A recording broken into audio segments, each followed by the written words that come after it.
Emen. Hey, sen oygun aldın mı? Hey. Gel. Gel.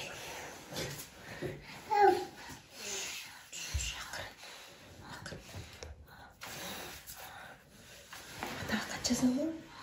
Мен негизи катты кечинде жазганга аракет кылам. Анткени балдарды уктатып, тынчыраак оюмду топтоп жазышым керек. Мен билем Эрлан аябай катты күтөт. Ошон үчүн болушунча узун кылып жазганга аракет кылам. Жолукпасак дагы ошол катты окуганда мындай көргөндөй, жолуккандай сезим болот деп ойлойм. Мен азыр адвокатка жолукканда баратам. Бүгүн адвокат Эрланга кирет. Кат берип жиберем. Анан кайра күтөм. Анткени Эрлан дагы кат берип жиберет.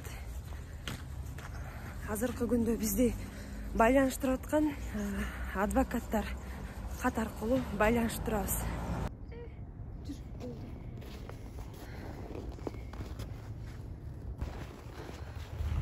Şöyle sar. Şöyle sarmışım. Ben cevecün. Cevi. Ал жакта деле шарп бар, тамак жасап жегендерине, бирок ошончо деле жумасына 1 же 2 жолу сөзсүз өзүм колум менен тамак жасап киргизем. Анткени баары бир ошол үйдүн тамагын сагынат да. Ошо өзү каалагандай кылып, майынан көбүрөөк кылып жасап барам. Ал айтып берет мага. Убара болбо, тамак жасап киргизбей эле кой депчи. Анан баары бир ага жүрөгүм чыдабайт экен. Ошо үйдөн дагы тамак бышырып алып киргизем.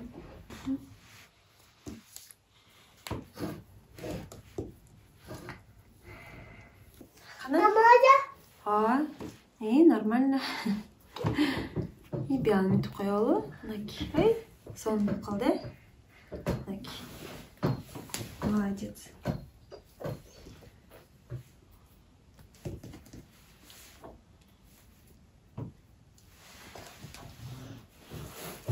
Ай, жөн балам. Азыр. Оу. Магазин жүр. Жүр магазин. Резинка карап тур. Резинка карап турчу. Жүр. Чачың өстүрөлү? Тип байлап кой, э? Тип байлап кой.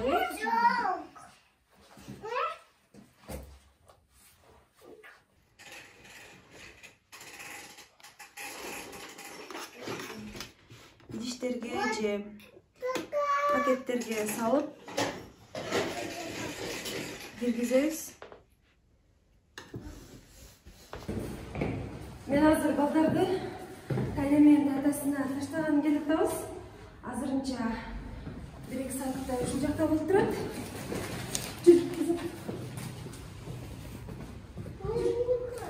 Жүр, Тайнеге барасыз. Бол Тайнеге барасыз.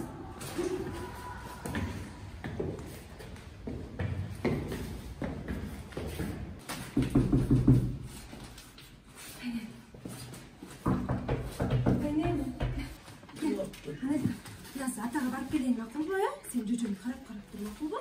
Да, ойнап тұр, ә? Таңымен болып тұр, ә? Кел. Кел.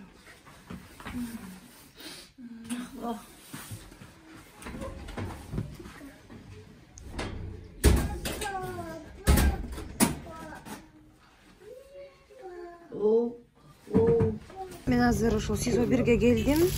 Тамак аштап ушундай баштыктарга салып киргизебиз. Бул жакта бозолор да кошуп койдум. Эрлан жакшы көрөт бозону.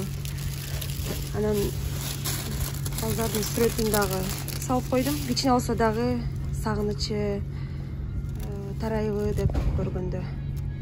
Эми кезекке туруп, анан ар бирин бланкага толтуруп киргизебиз. Жаным, кандайсың? Ден соолугуң жакшыбы? Балдар кандай? Жакшы жүрүшөбү? Үй жылуу элеби? Суукта кыйналган жоксуңарбы? мамам кандай, менде бардыгы жакшы, ойлонбогула. Эрлан кат жазганда ошол дароо эле бизди сурайт, балдарын сагынганын айтат, алар түшүнө киргенин дагы ошол кат менен жазып калат. Апамды сурайт, туугандарды, анан бизди ойлонбосун деп, менде бардыгы жакшы деп жооп берет.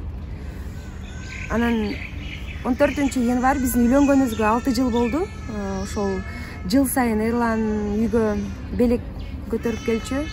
Бул жылы абакта болсо дагы ошол кат менен кошо өзү атайын өз колу менен ушундай белек берип жиберген экен. Белегим жактыбы деп катка жазыптыр. Албетте жакты. Негизи Эрлан өзү аябай жөндөмдүү. Бир нерсени жасаса ошол жүрөгү менен жасайт да. Жана стиль боюнча. Ушундай окшош күндөр 2022 жылдын 23 октябрынан бери уланып келатат. Тактап айтканда, жолдошум Эрлан Бекчоро бийликтин саясий туткуну болгондон бери жалган жала менен абакта отурганына 100 күндөн ашты. Мен ушул күндөрү атайын интернеттен азыркы бийликтин абактагы күндөрүн көрүп чыктым. Акыйкаттыкты издеген жакындарын көрүп, адам катары жүрөгүм ооруду. А менин акыйкаттыкты издеген абалымды көрүп, бийлик ойлонор бекен?